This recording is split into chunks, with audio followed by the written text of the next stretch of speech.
Hello everyone, Dan here from the Next Issue Podcast. On today's video, I'll be doing a review for Bleach 1000 Year Blood War Arc, Episode 14, The Last 9 Days. This covers chapters 543 through 546 of the manga.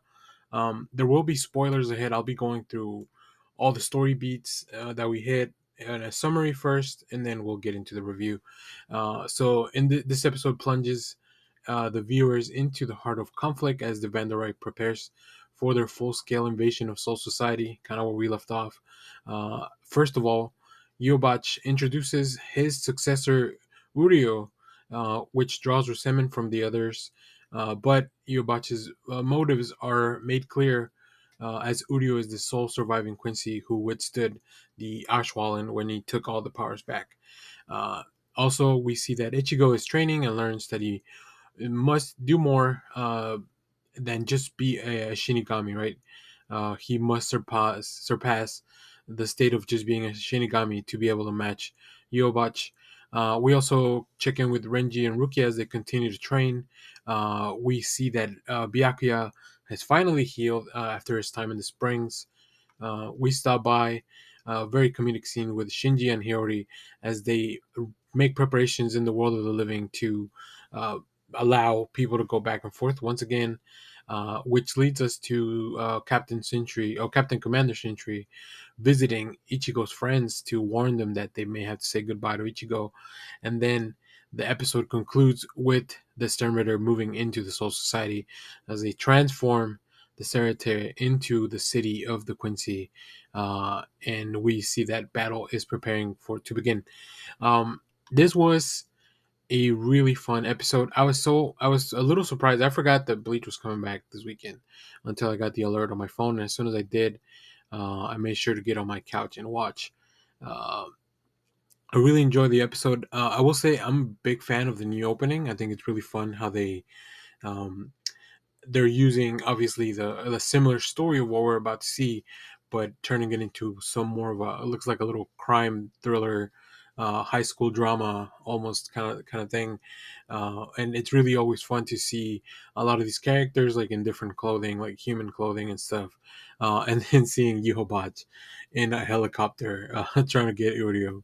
I thought that was really fun, but yeah, I mean, this episode was great. It's very fast paced. As you can see, a lot happened. For only adapting 4 chapters of the manga, these were exposition heavy chapters. So definitely, we have a lot that happens, right?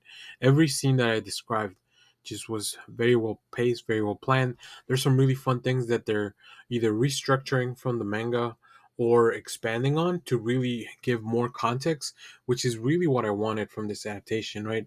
I think the manga had some really incredible ideas that they just didn't have full time to develop. But I'm glad that the anime allows them to, either omit something or restructure things so that they can touch on all those things and give us the full context, right? They're planting seeds for a lot of the things we're going to see throughout the rest of this core. Um, that just really make the adaptation that more successful. Also, this episode has some stunning visuals. Whether it's the beginning where we see Yuobach being created, we even get a little bit more insight into like his origin story, which was something that we didn't really explore in the manga, which will kind of also goes to his motivations and all that.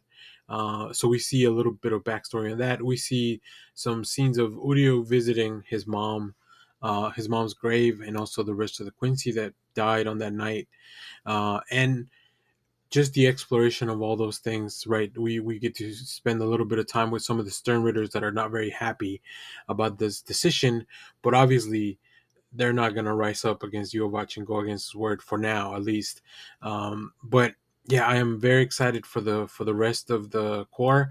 I think there's going to be some amazing battles that are coming up, and of course, seeing just everyone train and get stronger. What I really appreciated was the scene with Captain Shunsui um, visiting the world of the living. I thought that was something that they were gonna maybe omit from from the anime, but it's a very impactful scene that just it really makes you remember that Ichigo is just a regular dude that had some friends, right?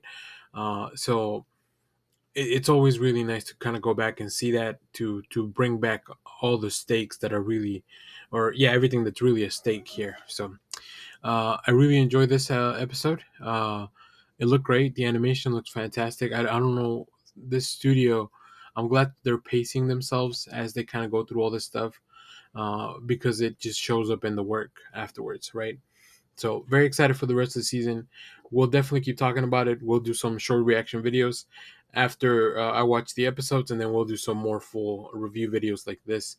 But if you haven't caught up on Thousand Year Blood War, do it now. You got a week to kind of catch up, watch this one, and kind of keep going with the war. It is a little weird that it's now airing on Saturdays, but we'll have to change it to Bleach Saturdays. So if you saw this episode, let me know what you thought about it down in the comments. As always, thanks for watching, everyone. Remember to share, like, subscribe, hit the bell so you know when we go live. That is most Saturdays, 10 a.m. Central Standard Time. Stay tuned. We have more comic reviews, trailer reactions, TV recaps, all that fun stuff here in the channel. Thanks for watching, everyone. Bye-bye.